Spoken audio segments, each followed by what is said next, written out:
ਬਿਸਮਿਲ੍ਲਾਹਿਰਰਹਿਮਾਨਿਰਰਹੀਮ। ਸਹਾਰਾ ਬਣੋ ਮੈਂ ਹੂੰ ਖਾਨ ਅਲੀ। ਇਹ ਸਾਡੇ ਭਾਈ ਨੇ, ਤੁਸੀਂ ਇਹਨਾਂ ਦੀ ਵੀਡੀਓ ਦੇਖੀ ਹੋਣੀ ਸੀ ਤੇ ਮਾਸ਼ਾਅੱਲਾ ਬੜਾ ਅੱਛਾ ਕੰਮ ਕਰ ਰਹੇ ਨੇ ਆਪਣਾ ਹੁਣ।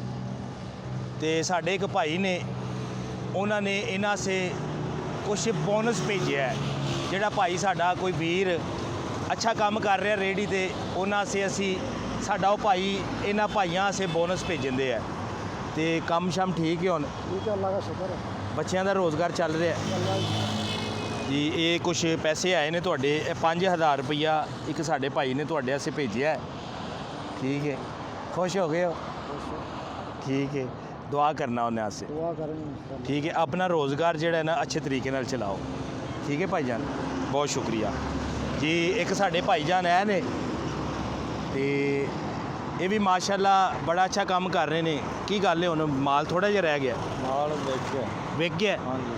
ਤੇ ਤੁਹਾਡੇ ਵਾਸਤੇ ਵੀ ਇੱਕ ਸਾਡੇ ਭਾਈ ਨੇ, ਉਹਨਾਂ ਨੇ 5000 ਰੁਪਏ ਤੁਹਾਡੇ ਵਾਸਤੇ ਭੇਜਿਆ। जी ਠੀਕ ਹੈ, ਕਿਉਂਕਿ ਤੁਸੀਂ ਬੜੀ ਮਿਹਨਤ ਕਰ ਰਹੇ ਹੋ। ਮੈਂ ਤੁਹਾਨੂੰ ਸਵੇਰ ਵੀ ਵੇਖਣਾ, ਸ਼ਾਮ ਨੂੰ ਵੇਖਣਾ, जी ਤੁਸੀਂ ਆਪਣੇ ਬੱਚਿਆਂ ਨੂੰ ਲੈ ਕੇ ਖਲੋਤੇ ਹੁੰਦੇ ਹੋ। हाँ जी ਤੇ ਇਹ 5000 ਨਾਲ ਤੁਸੀਂ ਅਗਰ ਹੋਰ ਰਾਸ ਪਾਣਾ ਚਾਹੋ ਤਾਂ ਤੁਸੀਂ ਪਾ ਸਕਦੇ ਹੋ। ਇਹ ਤੁਹਾਨੂੰ ਬੋਨਸ ਹੈ। जी। ਹੁਣ ਖੁਸ਼ ਹੋ? खुश हैं। ਰੋਜ਼ੀ ਤੁਸੀਂ हाँ जी। ਸਹੀ ਚੱਲ ਰਹੀ ਤੁਹਾਡੀ? हाँ जी यार, बहुत शुक्र। ਬਹੁਤ ਸ਼ੁਕਰ ਹੈ। ਹੁਣ ਇਸ ਭਾਈਜਾਨ ਨੇ 12 ਸਾਲ ਕੰਮ ਨਹੀਂ ਹੀ ਕੀਤਾ ਤੇ ਕਿਉਂਕਿ ਮੈਂ ਆਪਣੇ ਸ਼ਹਿਰ ਦੇ ਵਿੱਚ ਜ਼ਿਆਦਾ ਤੋਂ ਜ਼ਿਆਦਾ ਲੋਕਾਂ ਨੂੰ ਦੇਖ ਕੇ ਕਿ ਜਿਹੜੇ ਵਾਕਈ ਹੱਕਦਾਰ ਨੇ, ਮੈਂ ਉਹਨਾਂ ਨੂੰ ਰੇਹੜੀਆਂ ਲਵਾ ਰਿਹਾ ਕਿ ਮੇਰੀ ਨਜ਼ਰਾਂ ਦੇ ਸਾਹਮਣੇ ਰਹਿਣ। ਤੇ ਇਸ ਭਾਈਜਾਨ ਨੂੰ, ਸਾਡੇ ਇੱਕ ਭਾਈਜਾਨ ਨੇ, ਉਹਨਾਂ ਨੇ ਬੋਨਸ ਭੇਜਿਆ ਹੈ ਕਿਉਂਕਿ ਦਿਨ ਰਾਤ ਇਹ ਮਿਹਨਤ ਕਰ ਰਹੇ ਨੇ ਆਪਣੇ ਬੱਚਿਆਂ ਵਾਸਤੇ। ਤੇ ਭਾਈਜਾਨ ਉਹਨਾਂ ਸੇ ਦੁਆ ਜ਼ਰੂਰ ਕਰਿਆ ਜੀ। आमीन। अल्लाह पाक उन्हें सेहत तंदुरुस्त दे, लम्बी जिंदगी दे अल्लाह पाक जी। अल्लाह आमीन। पाक ਤੁਹਾਨੂੰ ਵੀ ਖੁਸ਼ ਰੱਖੇ, अल्लाह पाक ਤੁਹਾਨੂੰ ਵੀ सेहत देवे। ਆਮੀਨ ਜੀ।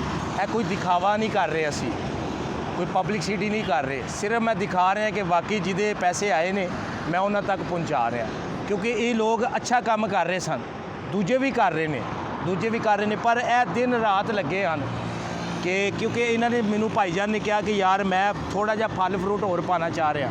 ਐਸੇ ਸਾਡੇ ਭਾਈਜਾਨ ਨੇ ਵੀ ਕਿਹਾ ਕਿ ਯਾਰ ਮੈਂ ਇਹ ਗੰਡੇਰੀਆਂ ਦੇ ਨਾਲ ਥੋੜਾ ਜਿਹਾ ਹੋਰ ਸੈਟਅਪ ਕਰਨਾ ਚਾਹ ਰਿਹਾ।